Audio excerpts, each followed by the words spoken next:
Hey there, SEAMSIDE listeners. I know I probably don't have to tell you this, but the creative landscape is dotted with mountaintops and valleys, isn't it? If we're lucky, we have more moments up on the mountain where everything appears huge and expansive, full of sunshine and clarity. But it'd be naive to expect to stay there for too long. After a while, we're going to have to come down and walk through that valley, too. This special episode of SEAMSIDE is dedicated to those valley moments. Maybe you're in one now. I certainly hope not. I mean, not to be a pessimist, but we've all got another one coming. So in the wake of a personal disappointment, which I'll tell you about here in a little bit, I reached out to past guests on SEAMSIDE and asked them to describe how they deal with creative and professional disappointments. I was curious to hear not only how they responded, but also what they found to be helpful. And so it's my hope that this episode is a kind of camaraderie for when we're walking those valleys and can feel so adrift and unsure of what the future holds. Let's listen to what a few familiar and friendly voices have to share, and then I'll be back with my own story. First up is printmaker Nick Dornelis. Hey Zach, this is Nick Dornelis. I just wanted to hop on here really quickly and to tell you and to tell everyone listening that I've also been dealing with a lot of rejection from open call submissions, residency applications, and even grant proposals. This has been happening since I began making art early on in my practice and started to want to seek opportunities in a more serious manner. And I think it's something that I've just dealt with privately because we're in such a social media saturated world where we only experience someone's successes most of the times. And rejection is kind of seen as an open wound or a sign of vulnerability. But early on, I used to just hermit and hide away from the world and watch Netflix and stay in bed all day and be sad. And back then, I also used to associate that rejection and that sense of loss with my self-value and worth, not just as an artist, but a person. And that was extremely toxic. And since then, I realized that the longer that I am away from making my work, the more I'll feel sad. So now I allow myself a certain amount of time to feel that sense of loss and rejection. And I sulk. I still allow myself time to sulk and deal with it and embrace it.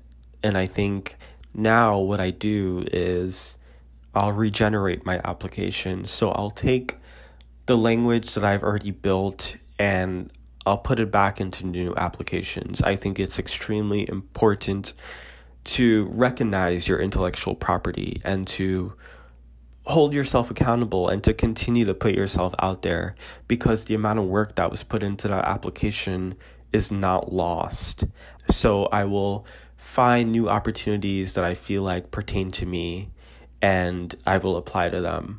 But I also have been way more curated than I have ever been with what I apply to, because I think time really is money, but also I like to look at past winners for certain opportunities and to ask myself a serious and honest question of if I qualify at this point in time in my artistic career for that opportunity.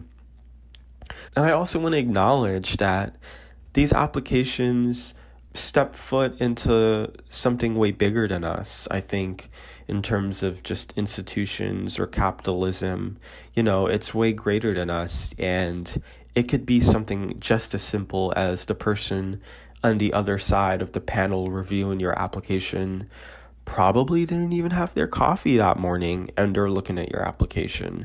And it could be something so simple, or it could be something greater, like, greater than you that you don't even know about.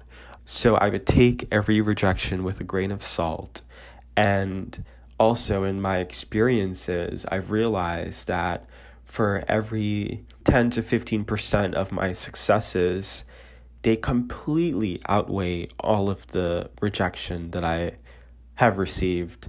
And it's so blissful, that moment of confirmation or success, that letter that you receive. You just feel so on top of the world in that moment. And those moments of happiness make you feel so much closer to what you want to say and put out into the world. And it's only an artifact and a testament to all of the applications that you've already done in the past. So don't look at that rejection as time lost or time spent in not winning. Look at it as a progression, an uphill climb into something greater, because you will experience success and you will experience moments of pure bliss when you win something. And continue to do it and continue to seek it, because it's an endorphin lift and it's so worthwhile. Anyways, that's all I got. Good luck. I'm rooting for you on the other side, and I'm also there with you because I am experiencing it too. Christi Johnson is an embroiderer who, when faced with disappointment, reminds us of the importance of feeling our feelings. Hey, this is Christi Johnson of Mixed Color, and I wanted to talk about a moment of disappointment for me and how I dealt with it. So recently, it was like 2 days ago, I was getting close to the start of my course beginning, so the sign-up window was closing, and I had gotten to only a quarter of the sign-ups. And I have a 6-month-old baby, so that is probably a reflection of how much time I have on my hands to promote everything. But it was still like I've put all my love and passion into this course, and it just felt like it was all kind of falling on deaf ears. So honestly, I think a really important part of it was just to actually grieve it. Like, the more that I just sat there and was like, no, it's okay. It's going to be fine. I'll be fine. I'm going to be fine. I'll be totally fine. Everything's going to be fine. I'll be totally fine. The more I was just spiraling. And finally, I just gave myself the opportunity. I didn't give myself the opportunity. I just kind of broke down in tears because I was so tired and so exhausted, and just realized that I just needed to let myself feel really upset about it and actually grieve it and actually get out all of the stuff inside that was like building up about what it meant about me. And it meant that I couldn't be a good teacher. It meant that nobody was ever going to buy a course from me ever again. It meant that all of these horrible things about me, I was not going to be able to support my daughter, all these things, and just getting those out so that I was able to look at them and be like, okay, I'm being a little bit extreme about this. I'm not going to, not be able to support my daughter because one time people didn't buy the course that I was selling. So that was sort of, after I had gotten all that out, I was able to kind of go, okay, what can I learn from this, and how can I move forward? And is this something that I need to work on my own personal strategy with promotion or whatever? Or is this just something that that's just kind of how the world is right now, and I can just kind of sit back and understand that it is not meaning anything about myself, and it does not mean the rest of my life is going to go to shambles. But the only way I could do that was by allowing those emotions to really flood through and come out in tears and in writing and in talking. And funny thing is, shortly after that, 5 people signed up, but that sort of didn't matter at that point. I just needed to fully process that. I don't usually share anything about my sales or my not sales in this case. So this is a very vulnerable experience for me, but it just felt like one of those things where I think a lot of us are dealing with that right now, and dealing with the fact that sales are slow or business is slow. And that happens every summer. And I usually prepare for that every summer. And I just, we need to just give ourselves a little bit of credit for the work that we're doing and understand that these are just stages of life. And we can continue to make our work, and we continue to do good work. Up next is my friend Michael Sylvan Robinson, textile artist, who has been thinking quite a bit about disappointment recently. I'm Michael Sylvan Robinson. I go by Sylvan, and my pronouns are they, he.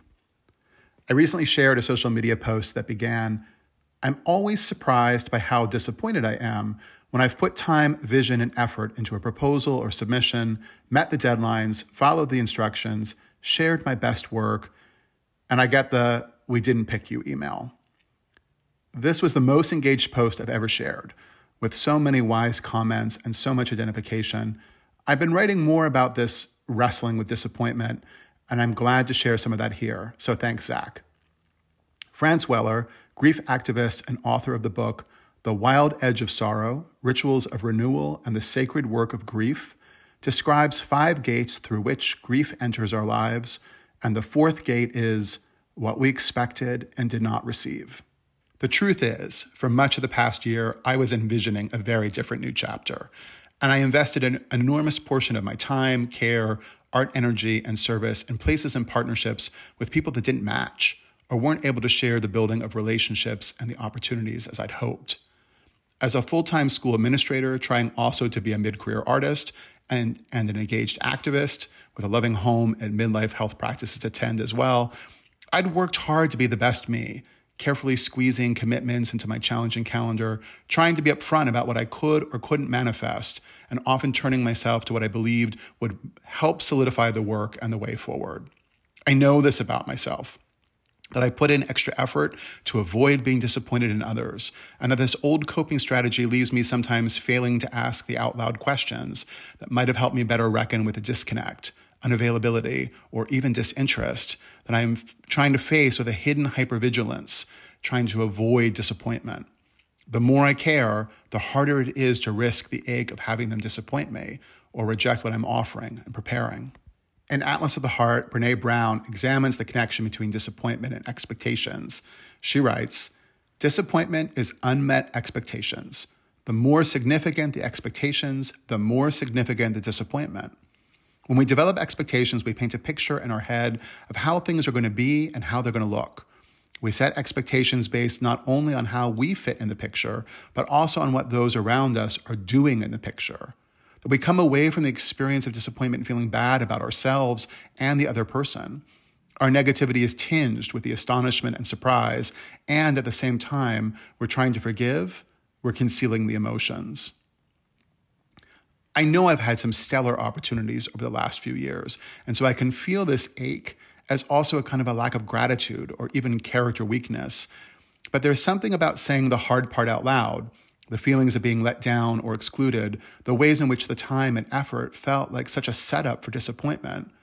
And when I name it out loud, as I did in the social media post, the transparency and truth-telling also brought the most generous and thoughtful connections with other artists in many different fields. A former student described advice she'd received to call this collecting rejection letters as a way of showing your work. And I've been reflecting on how to better budget for disappointments, to build into the processes of applying for shows, residencies, and career opportunities that are, of course, highly competitive and offering very few actual acceptances, to build in a kind of recognition of what I can realistically afford to risk in terms of energy and potential outcomes. The old, "you can't be selected if you don't apply" is true, but there might be also other labor that could yield better potentials that I want to make sure I'm prioritizing. I think what I'm trying to establish as a personal practice is the kind of middle way that Brené Brown describes in Atlas of the Heart. She writes, "There is research that shows that one way to minimize disappointment is to lower our expectations." True, optimism can sometimes lead to increased disappointment, and I believe these findings are accurate. But there is a middle path, a way to maintain expectations and stay optimistic that requires more courage and vulnerability. Examine and express our expectations. There are far too many people in the world today who decide to live disappointed rather than risk feeling disappointed. I certainly want to reach my artistic and life goals, and I know that it is going to require resilience and a healthier approach to the risk of disappointment. And finally, one of my best personal practices, when I find myself feeling underseen or missing out on what I wanted to achieve, is to increase my care and attention for others. I step up in the activism and I take time to highlight the work of other artists, and that usually reduces the sting or slight I'm trying to weather. I remind myself that the artist I am is generous and community engaged. The quilter Victoria Gertenbach reminds us that acceptance and rejection are really just two sides of the same coin. Hi, I'm Victoria Gertenbach, and my story takes place the summer after I had graduated from art school, when a local art museum was going to be having a visiting artist come and critique portfolios. I thought it would be a good idea to subject myself to a critique from this artist, and so I gathered up my best illustration work, which I felt really positive about, and I headed out hoping to receive some constructive advice and gain a connection in the art field. Well, Suffice to say, no connection nor constructive criticism, and certainly no praise was given out to me that day. Instead, I was handed my bloodied innards ripped out from me by this man who seemed to take great pleasure in letting me know how incredibly untalented and totally worthless I was. And after what felt like being skinned alive for about 30 minutes, I dragged my battered ass and soul outside of the curb where my husband was waiting for me, and I promptly burst into tears. I was devastated, and I felt totally humiliated. After that, I pretty much gave up on illustrating, and I shifted into fiber and textile arts. It was a direction I was already shifting towards, so I can't really blame the guy, but I do wonder, what if he had offered me a little kindness, a little encouragement, some positivity? Maybe I would have hung on a bit longer with my dream of being an illustrator. Who knows? Ultimately, what I learned was having somebody praising your work versus somebody disparaging your work, it's really the same thing. They're just two sides of the same coin. And that coin is simply one person's opinion, nothing else. It's just somebody's opinion. So I decided over time to stop giving somebody else the power to tell me what my work should look like or be like, especially a person who I don't even know enough to value their opinion. I mean, that's sort of the thing. We give this power to people to tell us whether we or our work are worthy or not, and who even are they? Most of the time, we don't know that much, if anything, about them. And when it comes to when we put ourselves out there to be juried or selected for something and we don't get accepted, it sucks. But I think it's helpful to remember that we'll never know how close we might have come to getting it. I mean, we might have been neck to neck. There might have been this heated debate going on between several jurors trying to decide, which of the two do we pick? They're both worthy. They're both great. But whatever reason, on that final day, in that particular moment, under whatever moon and star alignment is hanging overhead, we weren't picked. Somebody else was.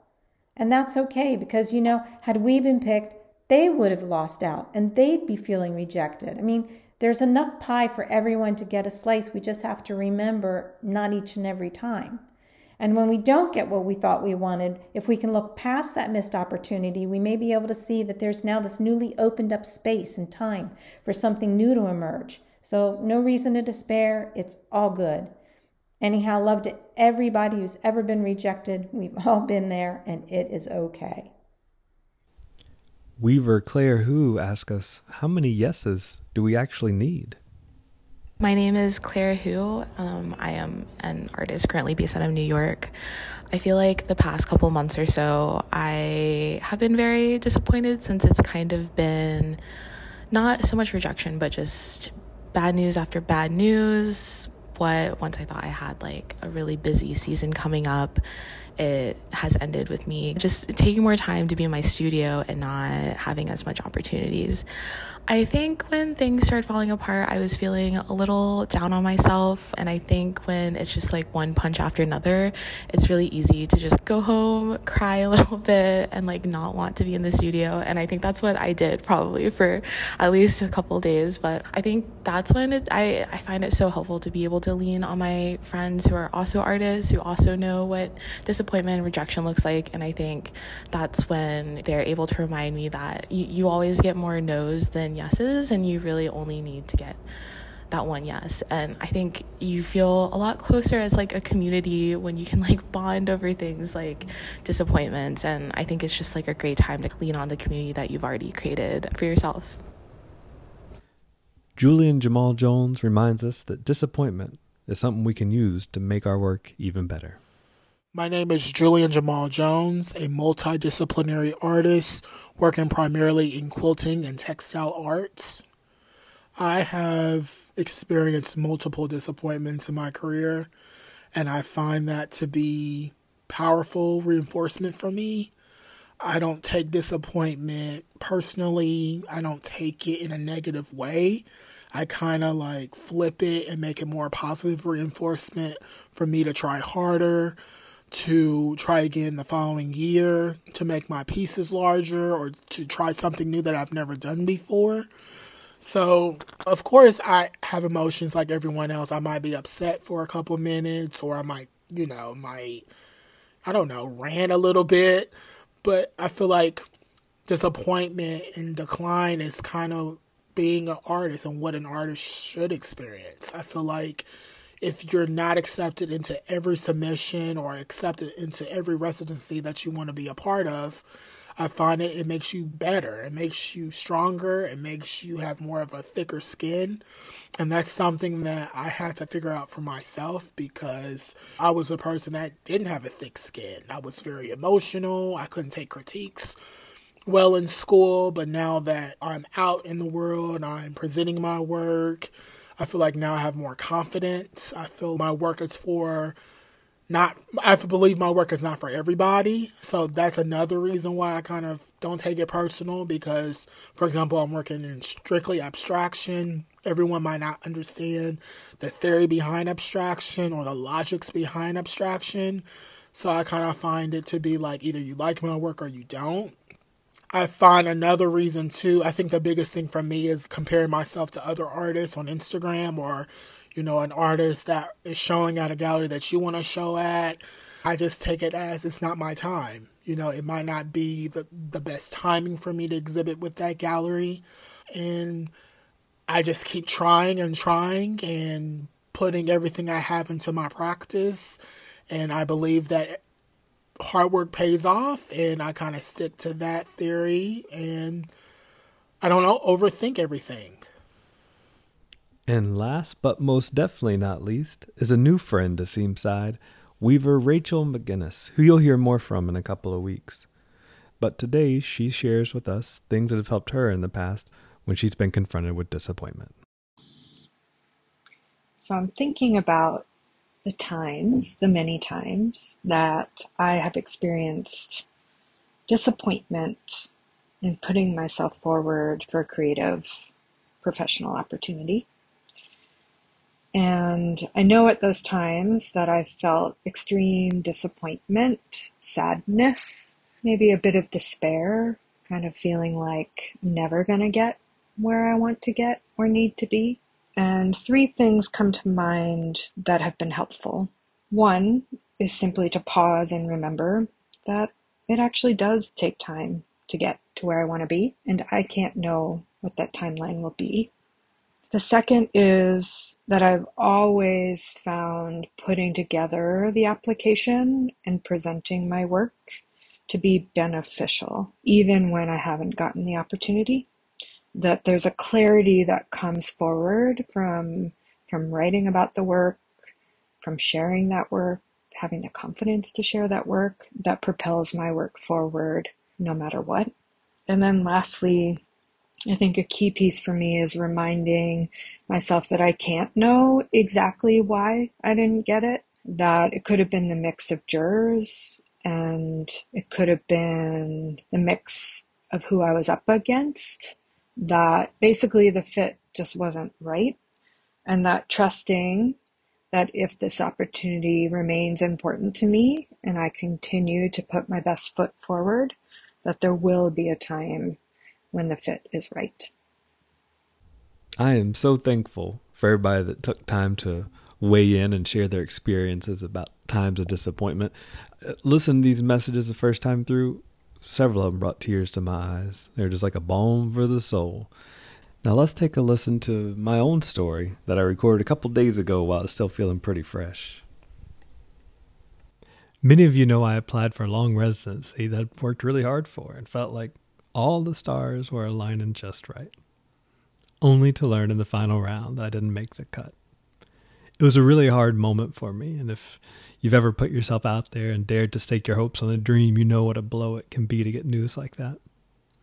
For an opportunity like the one I was seeking, it was necessary for me to envision a whole new way of how my life might be lived for the next 3 years. I had to get to a point where I was willing to turn life as I know it upside down in order to explore this new potential path. And all that dreaming was beautiful. I saw some wonderful things coming down the pike for me. But because it was so beautiful, it sure is hard to let go of that dreaming. My response to the news, well, I was actually driving down the road, the highway at the time, small highway, and I saw a little blip notification on my phone. I was like, oh, there it is. Didn't know whether it was good or bad, but I pull over right away and read just enough to see the "I'm sorry" words and just knew, well, that's what it's going to be. So I took a moment, drove home, was actually driving home because we had to bury my uncle. So got him buried, had his funeral, spent a lot of time with family. And now I've been able to process. And what's been really helpful for me over the last few days is, one, I've been able to take a deep dive into this current project I've been working on.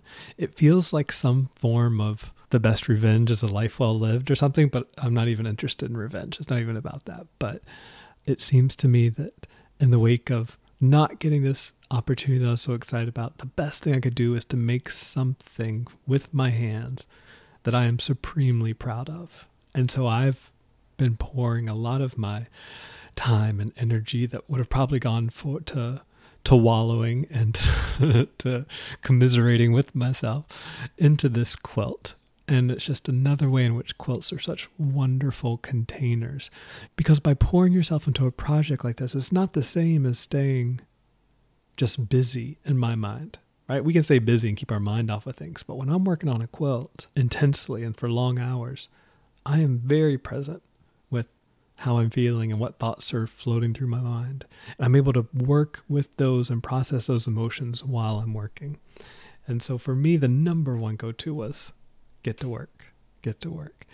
And I'll say as a side note, and I know this is going to sound just like, oh, I'm kind of rolling my own eyes here in this, but it's so true that one thing that is so helpful for me in these times where my mind just keeps getting pulled down kind of dark pathways is the sound of birds. I absolutely love hearing the birds that I can hear from my mom's screened-in porch, because at the time of this recording, I'm down in North Carolina.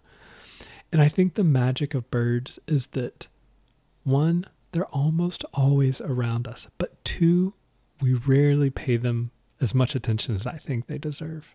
Birdsong can so easily just fade into the background of any moment. But if we can cultivate a mindset that actively seeks out birdsong, and then when we hear it, appreciate it for what it is, and maybe, just maybe even know which bird is singing, all of a sudden we're meshed in this acoustic web of community and this world in which things are alive and thriving and making beautiful music. So I would encourage anybody to listen to the birds. And if you want to nerd out like me, download the Merlin Bird app so you can record that bird song, figure out what bird it's likely to be, because then when you hear that song again, you'll know who's singing. And it won't just be some bird. It'll be your friend, the Carolina wren, or it'll be your friend, the chickadee, which feels very different. So that's how I've been handling this particular disappointment. I hope that my story and other stories that you've heard have been helpful for you. You probably got some ideas on things that you find helpful too. I'd love to hear them. Send them my way, because one thing's for sure. I'll probably be disappointed once more again before this life is over. So thank you for listening. I look forward to hearing from you. You go sow something good and take good care of yourself.